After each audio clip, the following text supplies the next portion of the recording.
అందరికీ నమస్కారం. ఈరోజు మీ అందరికీ నేను వినిపించబోయే కథ సేద తీరిన మనసు. రచయిత యశోద కైలాస్ పులుగుర్తా గారు. ఇక కథలోకి వెళితే, హడావిడిగా ఆఫీస్ మెట్లెక్కి లోపలికి అడుగు పెడుతూ పక్క క్యాబిన్లోకి తొంగి చూశాను. తన్మయి అప్పటికే వచ్చి దీక్షగా న్యూస్ పేపర్ చూస్తోంది. మనసు అసూయతో రగిలింది. అసలు తన్మయ్ అంటే నాకిష్టం లేకపోవడానికి ఉండే 1,00,000 కారణాల్లో ఇదే అన్నిటికంటే ముఖ్యమైనదేమో. ఎట్టి పరిస్థితుల్లోనూ ఆఫీస్కి 9 గంటలకల్లా రావటమే కాదు, రాగానే కబుర్లు కాఫీలతో ఏమాత్రం టైం వేస్ట్ చేయకుండా పనిలో పడుతుంది. Economic times, times of India, Hindu news పేపర్లలో బిజినెస్కు సంబంధించిన టెండర్ నోటిఫికేషన్స్ ఏమైనా ఉన్నాయేమోనని చెక్ చేసుకుంటుంది. ఆమెకున్న న్యూస్ పేపర్ నాలెడ్జ్ మరెవరికీ లేదని చెప్పవచ్చు. ఎక్కడ ఏ విషయం గురించి చర్చ వచ్చినా తను కూడా పాల్గొని చక్కని సమాచారాన్ని అందిస్తుంది. మనకంటే తెలివి తక్కువ వాళ్ళని, నీచులని క్షమించి స్నేహం చేయగలుగుతాం, కానీ మనకంటే తెలివైన వాళ్ళని, మనకంటే సిన్సియర్గా కష్టపడి పనిచేసే వాళ్ళని ప్రేమించగలగడం, స్నేహం చేయడం అంత తేలికైన విషయం కాదు. మరందుకే తన్మయ్ అంటే ఒక రకమైన అసహనం నాకు. ఈ విషయంలో నా ఆలోచన, నా ఊహలు తప్పు అని అనుకోకుండా నేను కరెక్ట్గానే ఆలోచిస్తున్నాను అనుకుంటూ నన్ను నేను సమర్థించుకుంటూ ఉంటానన్నమాట. అసలు ఆ మాటకొస్తే ఆమె పేరు దగ్గర నుంచే తనంటే నాకిష్టం ఉండదు. తన్మయ్ ఎంత అందమైన పేరు. నా పేరు భాగ్యవతి. నేను పుట్టినప్పుడు మా వాళ్లకు ఇంతకంటే గొప్ప పేరు దొరకలేదేమో, లేక భాగ్యవతి అని పెడితే భాగ్యాన్ని తెచ్చి పెడతానని అనుకున్నారో. నేను భాగ్యాన్ని తెచ్చానో లేదో కానీ నా పేరు ఎంత పాతగా మోటుగా ఉందో అని అనుకోని క్షణం లేదు. ఎంత చెత్త పేరు నాది. పైగా మా ఆయన ఎంతో ముద్దుగా భాగ్య అంటూ పిలుస్తుంటే నా పేరు మీద నాకే అసహ్యం కలుగుతుంది. ఒక్క పేరే కాదు, అన్ని విషయాల్లోనూ నేను తన్మయ్ కంటే తక్కువే. నేను ఒక యూడీసీ గ్రేడ్లో చేరి మెల్లిగా కష్టపడి ప్రమోషన్లు సంపాదించి ఆఫీసర్నైతే తనేమో చిన్న వయసులోనే పెద్ద చదువులు చదివి డైరెక్ట్ రిక్రూట్మెంట్లో నాకంటే పెద్ద క్యాడర్లో చేరింది. ఎంతో తెలివైనది, మంచి కమ్యూనికేషన్ స్కిల్స్ ఉన్నాయి తన్మయ్కి. చిన్నప్పటి నుండి కాన్వెంట్లలో చదివిందట. అదీ కాకుండా లేటెస్ట్ టెక్నాలజీ బాగా తెలిసిన అమ్మాయి. పెద్ద పెద్ద టెండర్లు అవి సిస్టంలో డౌన్లోడ్ చేసుకొని పనిని చాలా సింప్లిఫై చేసుకుంటూ అనుకున్న టైంలో టెండర్లు సబ్మిట్ చేయటంతో పాటు పని విషయంలో తన నాలెడ్జ్ని అప్డేట్ చేసుకుంటూ ఉండే తన్మయ్ అంటే అందరికీ అభిమానం. మాది మార్కెటింగ్ విభాగం. కస్టమర్స్తో పెద్ద పెద్ద ప్రాజెక్ట్స్ తాలూకు అనేక విషయాలను, ఆర్డర్స్ నెగోషియేషన్స్ను చాలా బాగా చేస్తుంది తన్మయ్. మా డీజీఎం గారే ప్రతి విషయానికి తన్మయ్నే సంప్రదించడం, ఆవిడనే సలహా అడగడంతో అందరికీ ఆమె తలలో నాలుకలాగా అయిపోయింది వచ్చిన కొద్ది కాలానికే. పెళ్ళైన అమ్మాయే, ఇంకా పిల్లల బాదరబందీ లేకపోవడంతో అందరికంటే ముందే చక్కగా నీట్గా డ్రెస్ చేసుకొని ఆఫీస్కి వస్తుంది. ఎంత పని చేసినా అలసట అన్నది కనిపించనీయకుండా ఎల్లవేళలా చిరునవ్వుతో ఉండే తన్మయ్ని చూస్తుంటే నాకు ఆశ్చర్యం.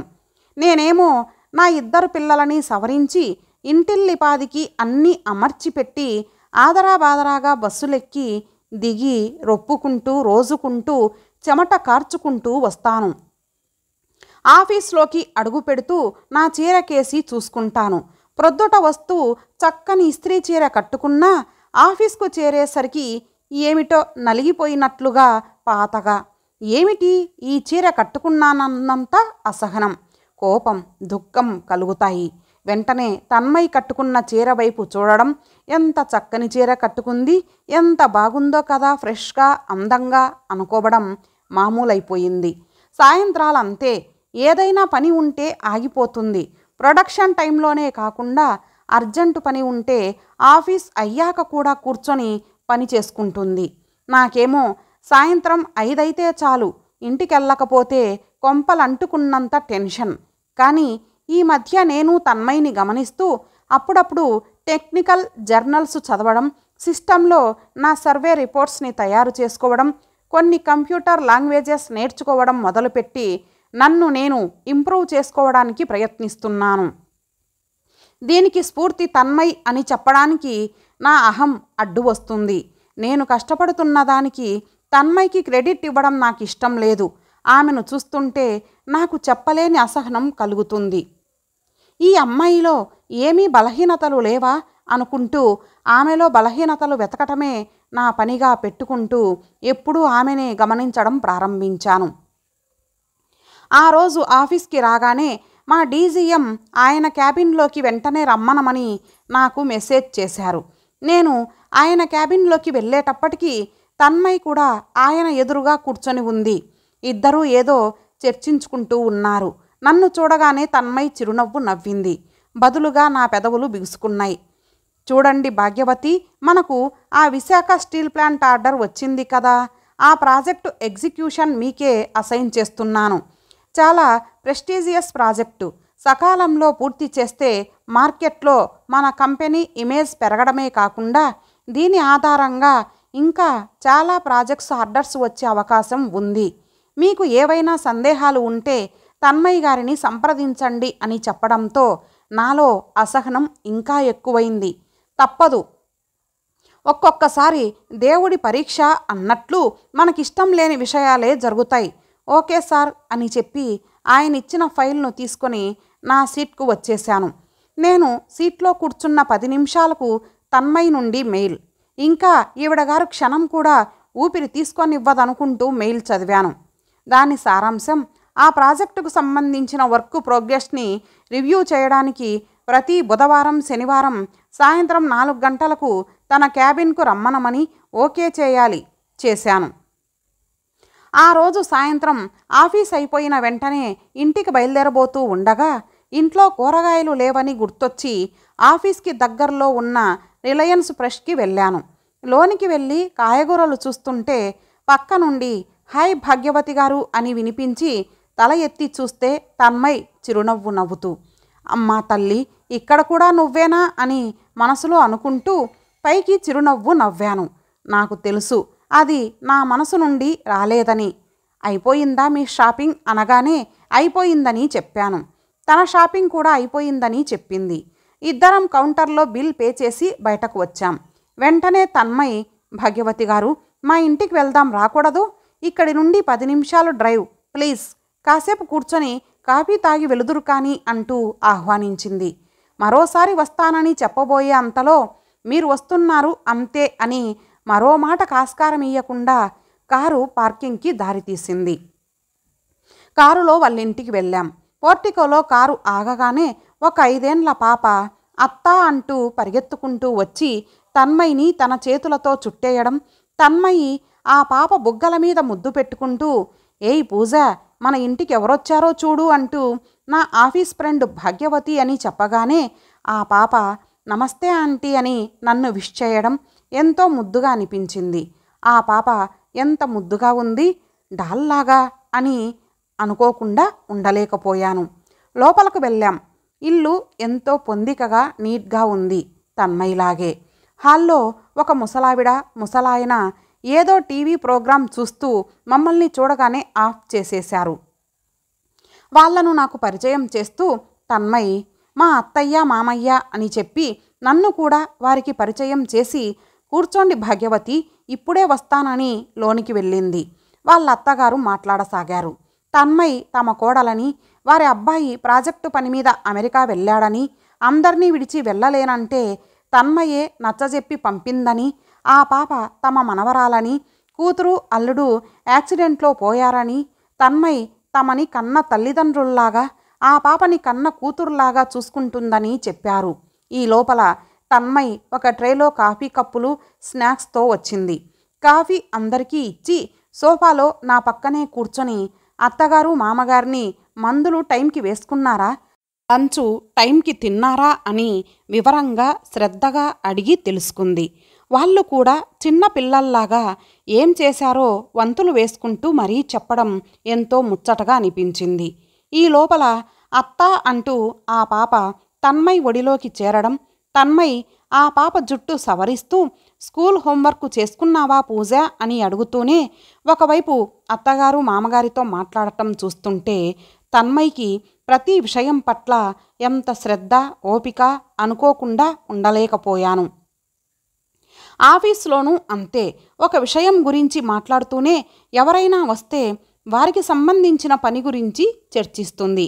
ఈ అమ్మాయికి విసుగంటే తెలియదా అని క్షణంసేపు విస్తుపోయాను. కాసేపు కూర్చొని బై చెప్పి ఇంటికి వచ్చేశాను. మర్నాడు ఆఫీసులో 11 గంటలకు క్యాంటీన్కి వెళ్ళి కాఫీ తాగాలనిపించింది. తన్మయ్ క్యాబిన్ వైపు చూశాను. సిస్టంలో ఏదో దీక్షగా టైప్ చేస్తోంది. తనని కూడా పిలుద్దామని మెసేజ్ పెట్టాను. కాఫీ తాగుదాం వస్తారా అని. ఓ యా అంటూ సీట్లోంచి లేచింది. ఇద్దరం క్యాంటీన్కి వెళ్ళి కాఫీ తెచ్చుకొని టేబుల్కి ఎదురెదురుగా కూర్చున్నాం. ఏవో ఆఫీస్ విషయాలు కాసేపు మాట్లాడుకున్నాం. తర్వాత నేనే తన్మయ్ భర్త గురించి అడిగాను. ఓ మా అత్తయ్య మీకు చెప్పేశారా అంటూ, అవును భాగ్యవతి, యుఎస్ ప్రాజెక్టు వెళ్ళనన్నారు. ముందు నువ్వు ఒక్కదానివే అన్నీ చూసుకోవాలి, వెళ్ళనని చెప్పేస్తానన్నారు. నేనే ప్రోత్సహించాను. 2 సంవత్సరాలు ఎంతలో గడుస్తాయని, అప్పుడే వెళ్ళి 10 నెలలు దాటిపోయాయి అని చెప్పింది. తర్వాత తన ఆడపడుచు కూతురి చిలిపి మాటల గురించి చెప్పింది. కూతురు అల్లుడు యాక్సిడెంట్లో పోతే అత్తగారు మామగారు బాగా కుంగిపోయారని చాలా బాధగా చెప్పింది. నేను కూడా నా సానుభూతిని అందచేసి ధైర్యం చెప్పాను. అప్పుడప్పుడు ఇలా కలుసుకుంటూ మాట్లాడుకుంటే బాగుంటుందనుకుంటూ ఎవరి సీట్కి వాళ్ళం వచ్చేశాం. సీట్లో కూర్చొని ల్యాప్టాప్ ఆన్ చేసి మార్కెటింగ్ స్టాఫ్ ఫార్వర్డ్ చేసిన సర్వే రిపోర్ట్స్ చూస్తూ తన్మయ్ గురించి ఆలోచించడం మొదలుపెట్టాను. అసలు తన్మయ్ కంటే నేను ఎందులో ఎక్కువ అని. ఇన్ని రోజులు నేను మాత్రమే ఒక్కర్తిని ఇంట్లో బాధ్యతలను మోసేస్తూ ఆఫీస్కొచ్చి తెగ కష్టపడిపోతున్నానని అనుకున్నాను. నా మీద నాకు సెల్ఫిటీ ఎక్కువ. ఆఫీస్లో నా కొలీగ్స్ అందరికీ నేను డప్పు వాయిస్తూ మరీ చెప్పుకున్నాను, ఇంట్లో అత్తమామల్ని నేనే చూసుకుంటానని. ఆఫీస్లో కూడా అందరికంటే ఎక్కువ కష్టపడతానని అనుకుంటూ నా మీద నేనే జాలిపడిపోతూ ఉంటాను. కానీ తన్మయ్ని చూస్తుంటే నేను ఆమె ముందు ఎంత అల్పురాలినో అర్థమయ్యింది. ఆమె బలహీనత మీద దెబ్బతీయాలని అనుకున్నాను. ఆమె మీద అసహనంతో మండిపోయాను.